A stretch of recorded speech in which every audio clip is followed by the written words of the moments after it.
If you're someone like me who has been playing hero shooter games since the early 2016, then you might have felt a hint of deja vu when you first played Marvel Rivals. Be it the character roles, abilities, or even in game mechanics, they all felt a bit too familiar, didn't they? Now, the first thought that legit popped into my thick skull when I first booted Rivals was, hold up, I've seen this somewhere. Now, this video is by no means a dig at Marvel Rivals. And as a matter of fact, all kudos to them for taking the initiative to bring all our beloved superheroes in a game together. No, that one doesn't count. Get the game off my screen right now. But before we dissect how Marvel Rivals copied, took inspiration from Overwatch and perfected the hero shooter formula, let's first pay our respects to the game that walked so Marvel Rivals could run. May 2013 will forever go down in gaming history as a crucial turning point. Visit the studio that had released games such as World of Warcraft, Diablo, and StarCraft was working on an ambitious MMO project called Titan. But everything changed when the then Vice President, Jeff Kaplan, scrapped the entire project and gave the small leftover team a brutal deadline: a few weeks to come up with a new game or get reassigned. It's like when you're in a school group project with all of your mates, and instead of working on the project, you're busy arguing about who is the better footballer, Messi or Ronaldo, until you realize the deadline is tomorrow and you need to log the shit in to scrap together a last minute miracle. That's exactly what happened with Blizzard. This is when Destiny took its course and the concept for Overwatch was created. Overwatch was a lightning in the bottle moment for Blizzard, a Frankenstein of their own, a monster we all grew to love. Sometimes I try to imagine a world without Overwatch, a world where you have to step outdoors, feel the rays from the sun hit your body, maybe even take out the trash or do your chores. Yeah, no, I would rather 1v5 with a broken mouse and a blindfold over my eyes before I even think of that nightmare. I guess the point I'm trying to make here is that Overwatch was a generation defining game. It had everything from fast paced combat, a mesmerizing art style, unique characters with their own personalities, and a well crafted lore. It wasn't just a shooter, it was an Obsession. all this led to Overwatch being considered one of the best games of all time, and this is evidenced by them making over $1 billion in the first year of release. $1 billion, I repeat. Do you realize how crazy that is? That amount of money is literally more than the entire GDP of some countries. Having revolutionized the hero shooter genre, fans were hopeful that Overwatch 2 was going to deliver spectacularly and fulfill the void that the dying years of Overwatch 1 had left in them. But all of these hopes came crashing down faster than Logan Paul's crypto project. Overwatch 2 was the embodiment of modern day live service games, with outrageously expensive in game items, a broken rank system, and a match queue longer than a line outside an American fast food chain.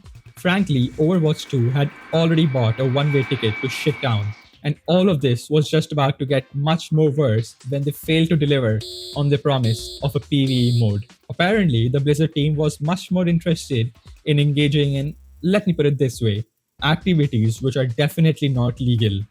All this meant that there was now a gaping hole in the hero shooter genre, which was soon to be filled by a game released by a relatively unknown gaming studio from China. Marvel Rivals took the gaming scene by storm, no pun intended.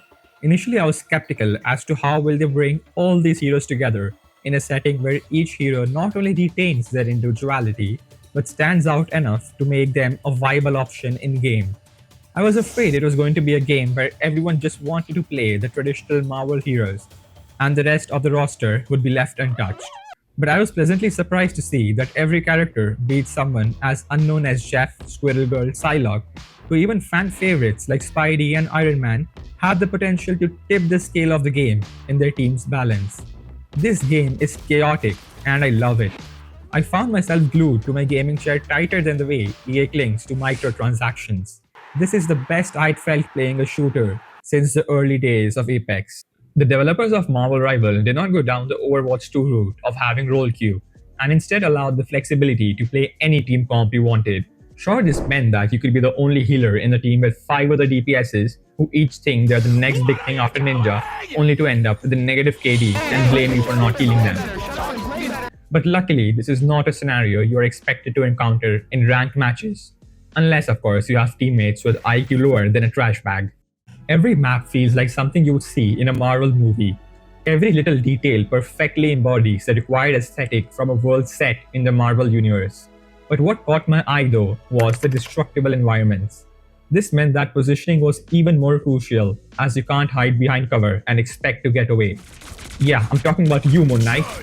Jury, executioner!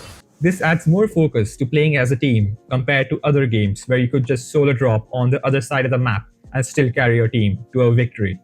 Rivals made me enjoy trying out new characters, and by now I can confidently fill in as any class required. I didn't say I could do it perfectly, did I? In modern day games, battle passes serve as a magical tool which somehow has the power to lighten the weight of your wallet, as if you weren't broke enough already. Oh, come on now, how can I not spend money on that? The Battle Pass system in Rivals is not only far more rewarding than whatever the crap Overwatch 2 had, but also eliminated the pressure of completing a Battle Pass in a given time frame. This meant that I could now finally feed my pet fish Bozo. Bozo? I must admit that I'm a bit ashamed of the time I have sunk into this game. But what I'm not ashamed of is the Lord icon on Psylocke, which I definitely did not grind by queuing into quick play lobbies and destroying a father of two children who just came back from a 12-hour shift and wanted to have some fun on the game. Okay, so where was I? Marvel Rivals is kicking ass, and I believe it will continue to do so for a long time if the devs play their cards correctly, which I believe they will, judging by how responsive and collaborative they have been with the community. Rivals has the potential to become the best hero shooter game of all time, and maybe, just maybe, the best competitive shooter of all time.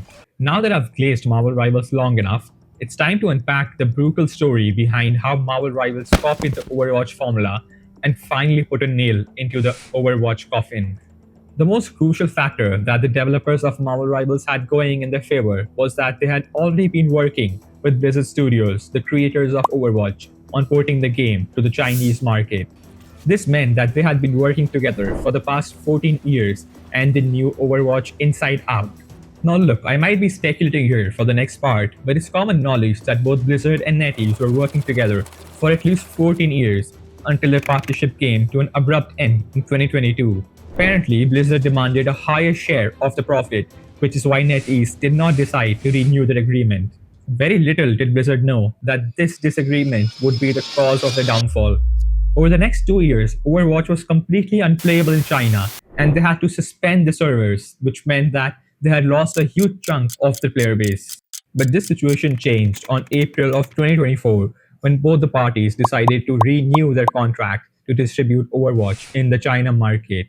But very little did Blizzard Studios know that NetEase was secretly plotting the demise of Overwatch. Now, some of you might argue that it was just a mere coincidence, but in my opinion, NetEase waited for the perfect moment to announce Marvel Rivals. They waited so that they could get the fat, juicy Overwatch money and trap Blizzard Studios before they announced their brand new IP. Marvel Rivals was released the same year in the December of 2024.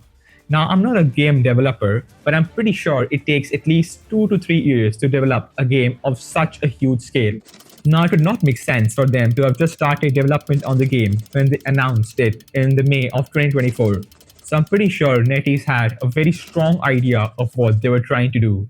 Despite the fact that NetEase might have copied Overwatch and sucker punched them in the process, Rivals does have a fair share of its unique contribution to the hero shooter genre. And copying does not automatically guarantee a sure shot at success, because if it were this easy to create a hit game, then a certain Sony exclusive would not have wasted $400 million just to be shut down in 2 weeks. Now, look, guys, there's no shying away from the fact that Marvel Rivals is a third person copy of Overwatch, but with Marvel characters instead. But does this actually matter? The simple answer no. And instead, we as a community should embrace both games for what they offer and push developers to go beyond the traditional gaming boundaries to create experiences that spark joy, fuel creativity, and make us feel something. Games where the passion is evident in every corner of the map. Every second you spend makes you want more. Because in the end, it's not about who did it first, it's about who does it best and who makes us fall in love with gaming all over again.